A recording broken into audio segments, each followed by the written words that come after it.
In the last section, we learned how to compute what's called the dot product, which is a type of product, a way to multiply two vectors together that results in a scalar or a number. Today we're going to learn about a different type of multiplication. This one is known as the cross product, and this is a multiplication of vectors that produces a vector. So I'm going to start by just giving you the definition of the cross product. So the cross product is something that's defined for three-dimensional vectors. So I have vector u and v with three components, and one in the x, the y, and the z direction. And then at the bottom of the screen, there's my definition of the cross product.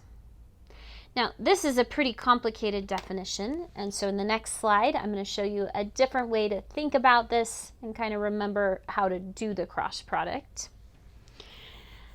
But I guess I'd like to point out that when we compute the cross product, our answer is a new vector, and that's what I have written on the bottom of the screen, a new vector written in component form. I can tell this is a vector because it's in those triangular kind of brackets. So one way to think about the cross product is through something that works like a determinant. And so let me try to explain what I have on the screen. So this is how I compute the cross product. If I'm taking the cross product of vector u and v, I start by drawing this box that I just circled in red. And at the top, I always write down the I, j, and k. Then underneath that, I list my components of vector u. That's the u1, u2, u3. And then beneath that is my components of vector v, v1, v2, v3. So that's how I get started. I'm going to write out, and we'll call this a determinant. Then to do the computation, first thing I'm going to do is I'm just going to cover up the column with the I. And you can see that there are kind of four remaining, there'll be numbers in your box. I circled them in blue, U2, U3, V2, V3. And I'm going to put those numbers in a new box next to an I. Okay, so I covered up the column with the I jot down the remaining numbers, and that is going to tell me what my I component is. And then I do something similar for j and k. For the j component of my cross product, I cover up the column with the j, and I copy the other numbers down. So the u1, v1, u3, v3, the numbers I have circled in blue, I've just copied down, put in a new box next to the j. I do the same thing for the k component. I cover up the column with the k, and then just copy the four remaining numbers, u1, v1, u2, v2, in a box with a k. When I expand my cross product, my determinant in this way, the signs are always going to alternate. So I would like to point out that the I is positive, j is negative, k is positive. That will always happen like that. Okay, so now that I have this expanded, how do I actually do the computation? So we do one component at a time. Oh, and there we go, signs alternate. Okay, so one component at a time. We're going to start with the I component, and we multiply top left times bottom right, so add an angle. So we're going to multiply u2, v3, and then we'll subtract the other angle, so v2 times u3. And that's going to be the I component of our cross product. Okay, so, oops, let's go back. So u2, v3, upper left to lower right, minus v2, u3. then we go through and we do the same process for our j and our k component, noticing that for the j component, it's a negative, so I had to put the negative there. And so I always do top left to bottom right, so u1 v3, and then minus the other angle, in this case v1 u3, and that's going to be my j component. Finally, to get the k component, I do the same thing. Notice that the k is now positive, and then I do upper left, so u1 v2 minus the u2 v2. And this resulting vector is my cross product. I know it's kind of a funny way to do multiplication. There's a lot involved, but you'll just have to bear with me. We're going to do some cross product problems and then eventually talk about what this cross product, what information is this giving us. So let's just start by doing an example. I have two vectors. U is I plus 2j minus k, and v is 3i minus j plus 2k.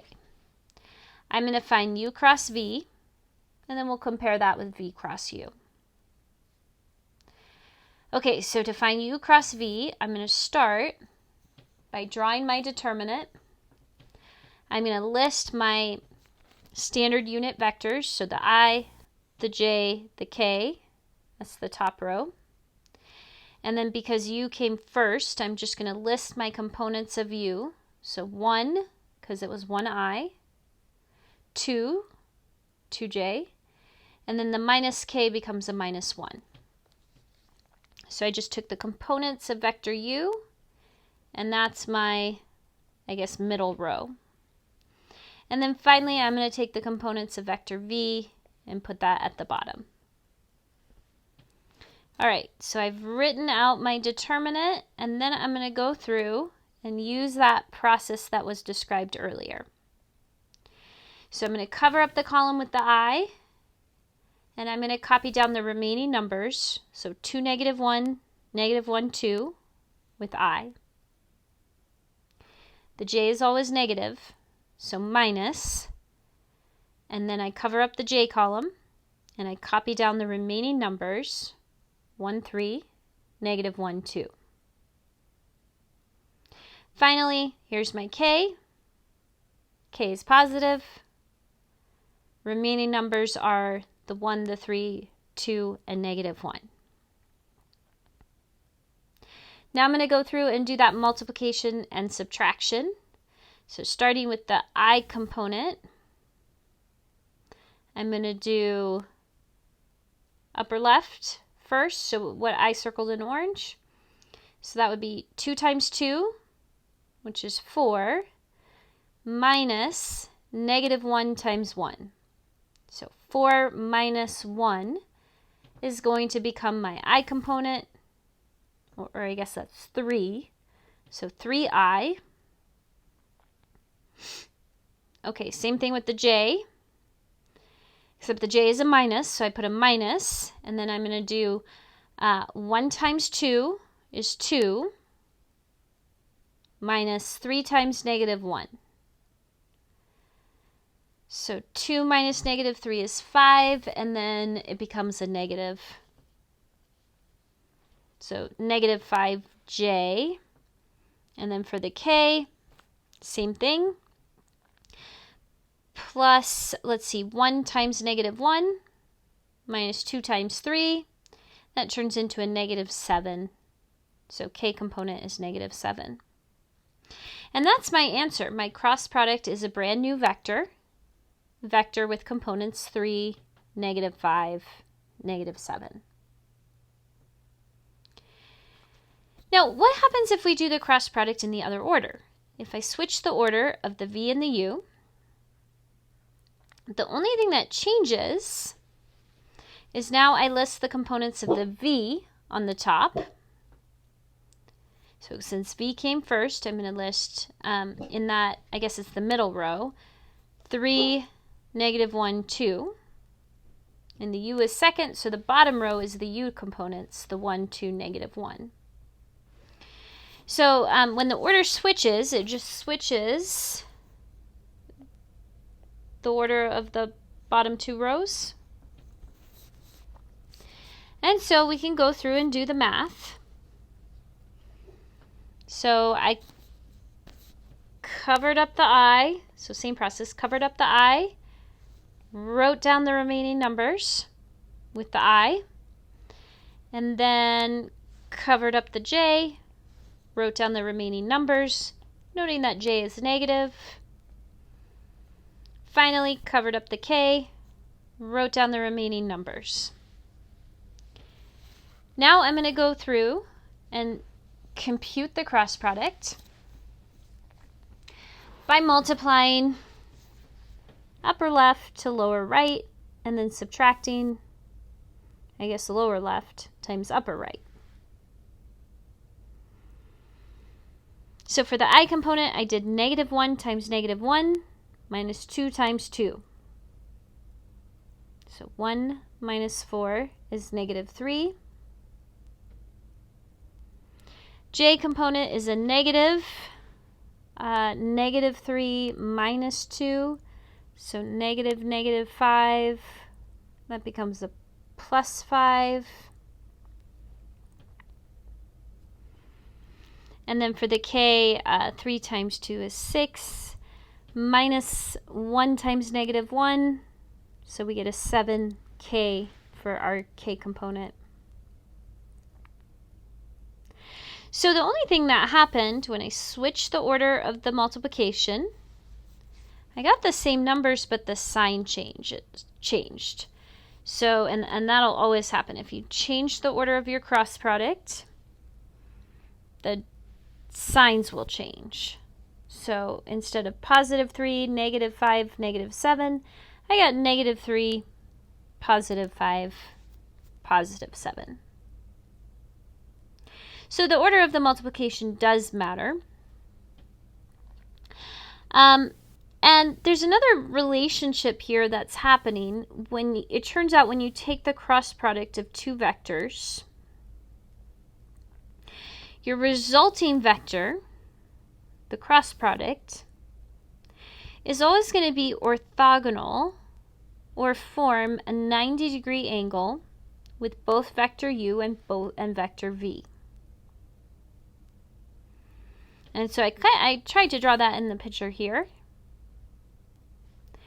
And the direction our cross product is always going to point in can be determined by what we call the right-hand rule. So if you take your right hand and you point your fingers,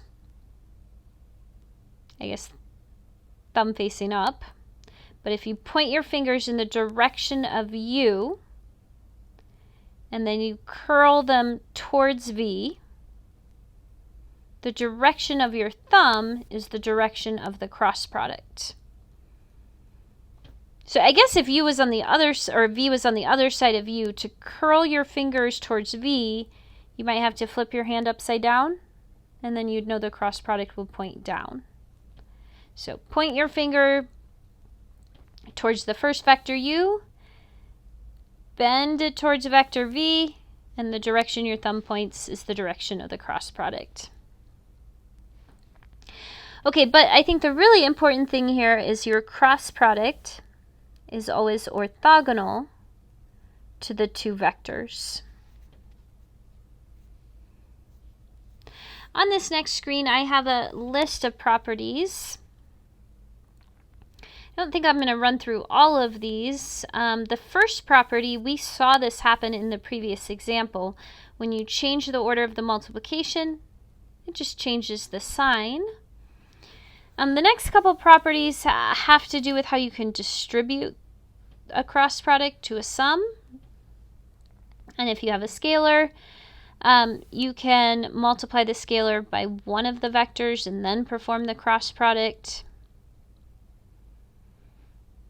The cross product with the 0 vector is 0. And if you take the cross product of 2 vectors that are the same vector with itself, you'll always get the 0 vector. All right, so I want you to know these properties exist, but let's focus on doing some more examples. So example 2 says find the cross product, and then let's actually verify that that cross product is orthogonal to both u and v.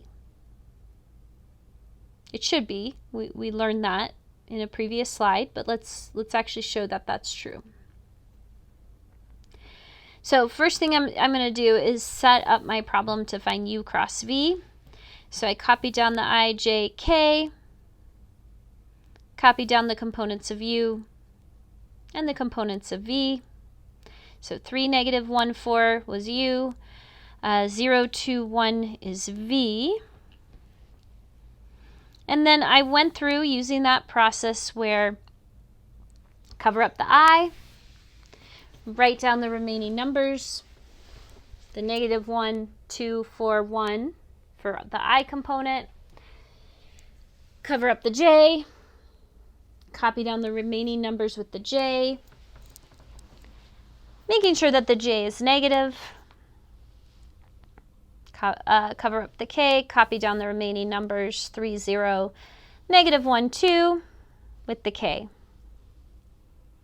So always start it the same way. The process is always going to be the same. And then I'm going to do my multiplication and subtraction. So for the I component,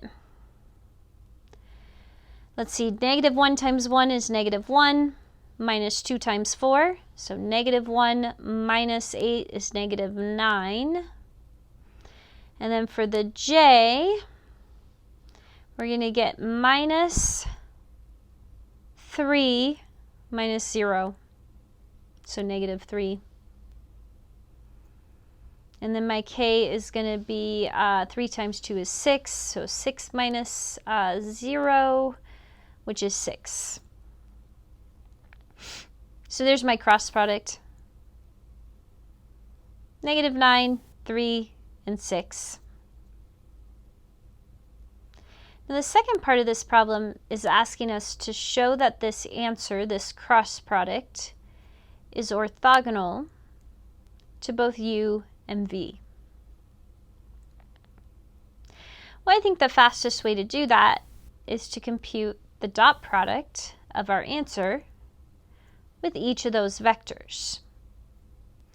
Because in the last section, in the last video, we learned that two vectors have a dot product that is equal to 0 if they are orthogonal. So I called my cross product, I called that vector w, and then I'm going to take w dotted with u and see what I get. So minus 9 times 3 plus minus 3 times minus 1 plus 6 times 4.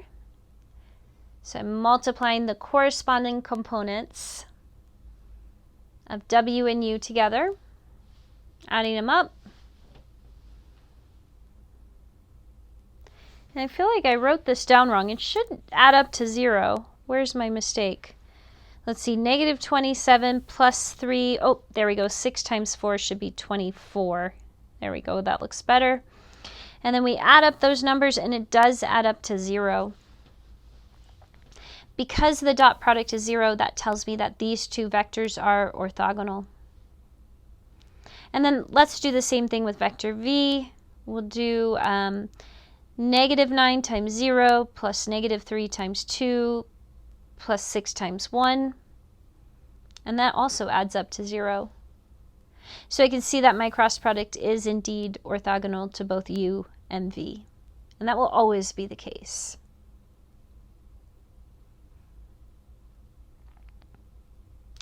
Example 3 says find a unit vector orthogonal to the plane containing the points P, Q, and R.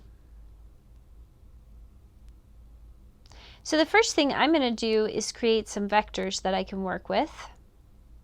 So these 3 points, P, Q, and R, all lie on the same plane. And so I'm going to create a vector PQ and a vector PR. I have that drawn in, I guess that's like a blue on the screen. PQ and PR both lie on this plane. And so if I take their cross product, I'll have a new vector which is orthogonal to the plane. So I'm trying to find the vector I've drawn in red. So I'm going to go ahead and figure out what is vector PQ by taking my terminal point, which is Q, minus the initial point, which is P. So 1 minus 9 is negative 8, 3 minus negative 3 is 6, and 0 minus negative 2 is 2.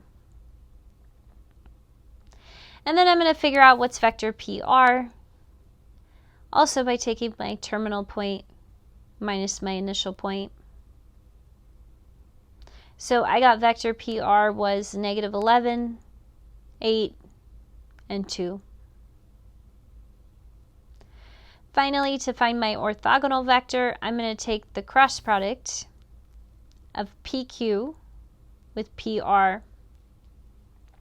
I'm going to go ahead and call this new vector N. So vector N, my orthogonal, or we might say normal vector, is going to be PQ cross PR.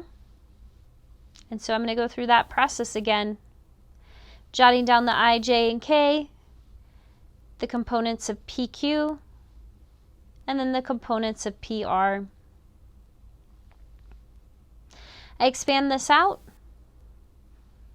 covering up the I, jotting down the numbers, covering up the J, jotting down the numbers, covering up the K, jotting down those numbers.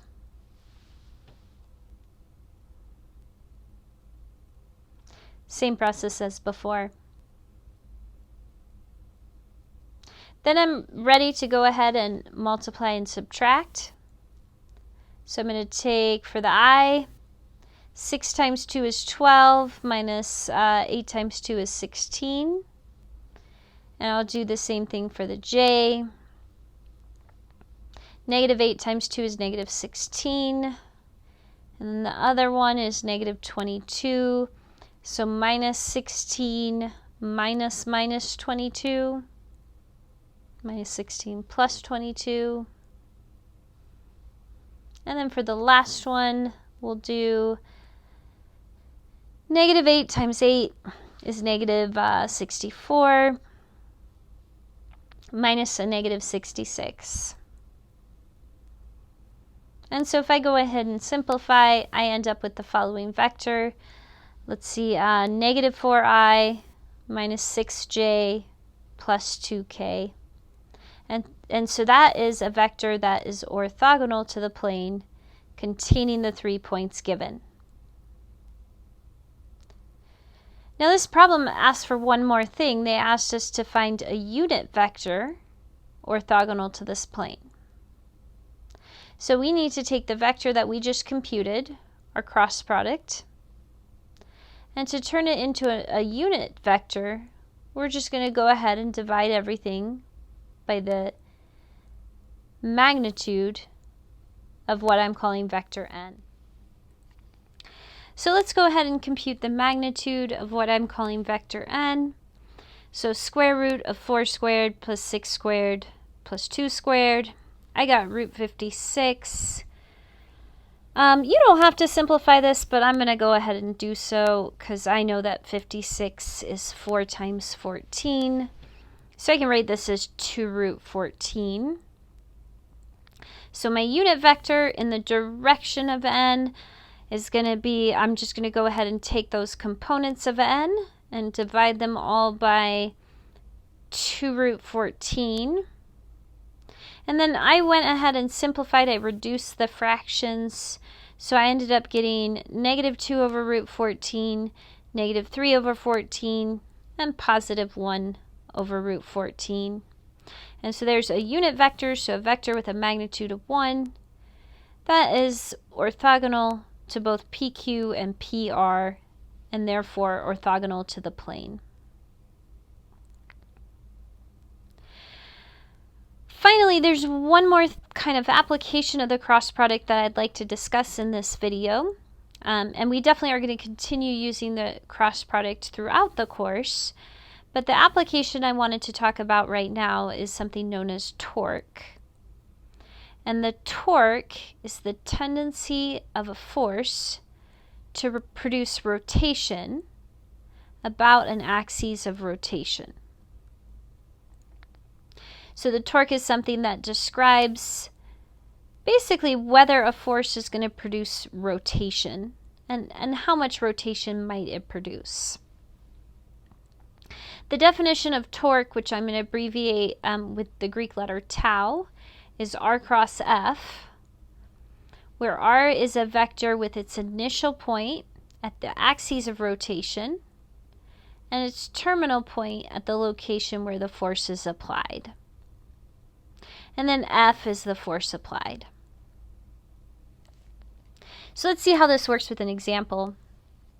We have a vertical force of 30 pounds is applied to the end of a 1-foot lever as shown. So the 35-pound force is what I tried to draw with that blue arrow. And it's being applied to a lever, which is drawn in black. So we're pulling that lever down. Find the magnitude of the torque of this force on point P when theta equals 45 degrees. So you can kind of think about this if you have this lever situated at point P, which is that dot I've drawn, and you pull on it in the direction of the arrow, this object is going to begin to rotate. It is going to have some kind of torque. Torque is defined to be the cross product of vector r, and vector r is that 1-foot lever with the force, which is the blue arrow. So I'm going to go ahead and I'm going to write each of those vectors in component form, and then I can go ahead and compute my cross product. So the length of the lever is 1 foot, or the magnitude of the lever, which is drawn in black, is just 1. And so the other thing they told us is that angle theta is 45 degrees. So this vector, which I tried to kind of darken in black, is vector r. It has a length of 1 and an angle of 45 degrees. And so we can find its components. Its x component would be 1 times cosine of 45, and its y component would be 1 times sine of 45. That's just our right triangle trig, or SOHCAHTOA. Now this particular drawing is a two-dimensional drawing. This is a two-dimensional situation. But we always need 3 components to do the cross product. So I'm going to go ahead and pretend that this picture is just in the xy plane, and I'm just going to make my z component 0. So I can think of this as just an object that's just laying flat on that xy plane. I know that cosine of 45 as well as sine of 45 is root 2 over 2. And so now vector r is root 2 over 2, root 2 over 2, comma 0. As far as the force applied, that's the blue arrow. It has a length of 30, but it's pointing down. And so I'll say that the x component of that force is 0. The y component would be negative 30 because it's pointing down. And then once again, we're just going to say that our z component is 0, just because we need the 3 dimensions. And so now I can go ahead and find my torque, which is r cross f. And so I went through and wrote out my determinants just like before, copying down the ijk, vector r, vector f, and then running through and expanding that determinant, covering up the I, covering up the J, and then covering up the K.